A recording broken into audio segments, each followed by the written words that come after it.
നമ്പിയാരെന്നു ചോദിച്ചു നമ്പിയാരെന്നു ചൊല്ലിനേൻ, നമ്പി കേട്ടത കോപിച്ചു തമ്പുരാനെ ക്ഷമിക്കണം.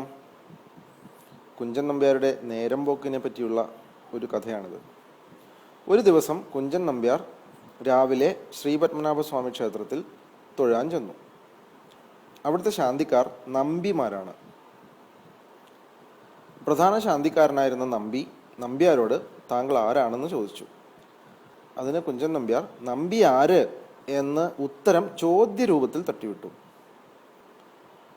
ഈ ഉത്തരം ശാന്തിക്കാരനെ ദേഷ്യം പിടിപ്പിച്ചു.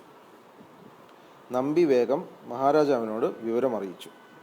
മഹാരാജാവ് കുഞ്ചൻ നമ്പ്യാരെ വിളിച്ചു വരുത്തി എന്താണ് ഉണ്ടായതെന്ന് ചോദിച്ചു. അതിന് നമ്പി ആരെന്നു ചോദിച്ചു നമ്പി ആരെന്നു ചൊല്ലിനേൻ, നമ്പി കേട്ടഥ കോപിച്ചു തമ്പുരാനെ ക്ഷമിക്കണം എന്നൊരു ശ്ലോകം ചൊല്ലി വിവരമുണർത്തിച്ചതായും നമ്പ്യാരുടെ രസകത്വം മനസ്സിലാക്കി മഹാരാജാവ് സന്തോഷിച്ച് വളരെയധികം പാരിതോഷികങ്ങൾ നൽകിയതായും കേട്ടുകേൾവിയുണ്ട്.